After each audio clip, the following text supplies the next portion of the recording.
Hello champions and future champions, hello ChessMood family, Gabuzyan is here with you and we are beginning our daily lesson.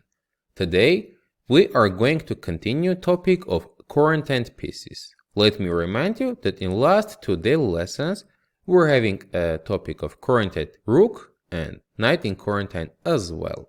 This time it's the turn of opponent's queen and we're going to see some examples how to make this. In this position, it's white to move, and now you have more than enough information to find the right continuation. Wish you good luck, you can pause the video and try to find here the best move. White now is taking the bishop on e5. First of all, because black is having fine shot pawn structure, it's a great defender of opponent's king, and since we're trying to attack, in general, it's useful to get rid of this nice piece. On top of this, after queen e5 and bishop f4, this queen is not having good squares to retreat. This diagonal is controlled by the bishop. Other squares are not available. If queen goes to g7, we are winning the knight with f6 move. And after bishop f4, only available option is to go queen h8. With f6 here, we are finally keeping this queen in a quarantine. Now, if black is going knight to f5, instead of taking, because after black takes back, g4 square is being controlled, we are playing instantly knight to g4 in this position. And only now we want to take and checkmate through h6. That's the reason that after f6, black still tried to go for knight c6. Knight g4, threatening a checkmate. And here black cannot be going rook to e8 as well, because after knight h6 check. King f8, we have bishop d6, winning because only move now is knight to e7, and black is being mated instantly. That's why, after knight g4, here black is going rook f to d8. We have a winning advantage. Queen is out of the game, and I offer you to pause the video trying to find the best continuation here for white. We are playing knight h6 check now, and after king f8, going for rook e1, just in case limiting opponent's king, not letting it run away and giving some space for the queen. Black is paralyzed. The bishop d6 threat is all the time existing, that's why black cannot be going for rook to e8. Something like rook ac8 can be tried, but now we are going to activate our other pieces into the attack. We have a queen and a knight which are not even participating yet. Now white goes queen to f2, threatening queen c5, but the main goal is that after something like d4, we go knight d4, queen is going to this long diagonal. Let's say we're planning here to play queen to g3, followed by bishop d6 check. Black cannot be doing anything against this idea because of the quarantined queen and bad position of the king. White is winning here. Hope you like this really nice attack, and let's go ahead to see the next position. Here it's white to move again, and I offer you to pause the video trying to find best continuation.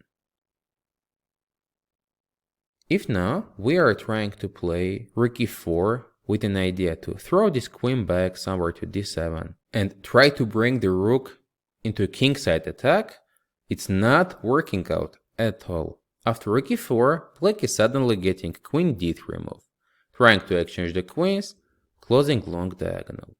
That's the reason that at the beginning we are playing rook d1. Now let's pay attention to available moves of black queen. It cannot go anywhere on the queen side, to the king side as well. It cannot go back, and only available square is on a7.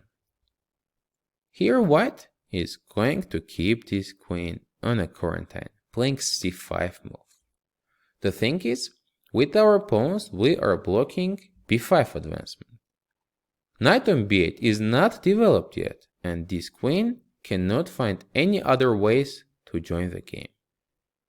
Knight d7 is losing here because of rook e d3. We're doubling the rooks and knight is hanging. It cannot go to any squares because then rook on d8 will be lost. Otherwise, after c5, queen is out of the game. After rook d1, queen d1, we are fully gaining control over the d file. Each time black is playing b6 or b5, we are getting passed pawn on b6 square.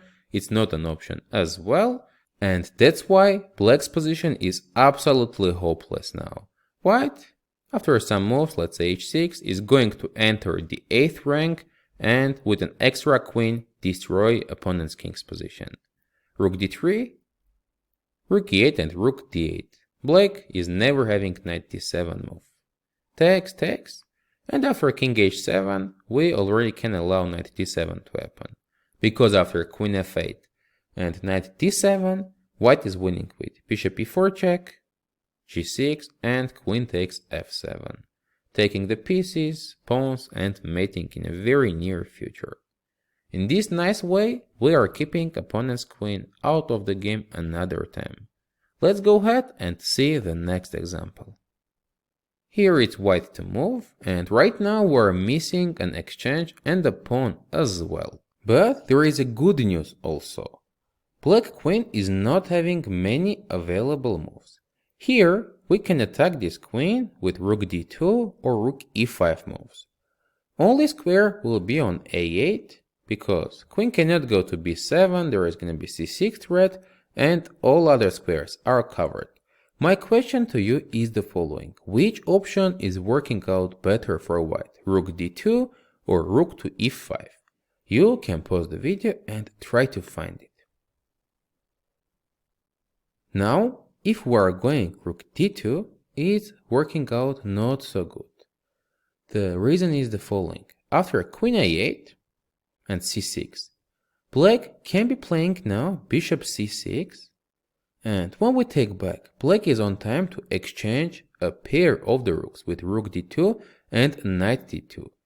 If you are unsure why is it not so good for white, you can check out daily lesson 263. In that one we're explaining how to play when we're having bishop and the knight against rook of opponent.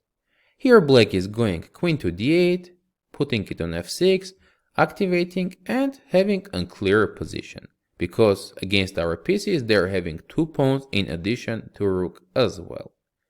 If at the beginning move we are starting with rook e5 and queen a8, after c6 already taking is not working out that great, because here we take back. First of all, right at the moment the 8 square is covered by the rook.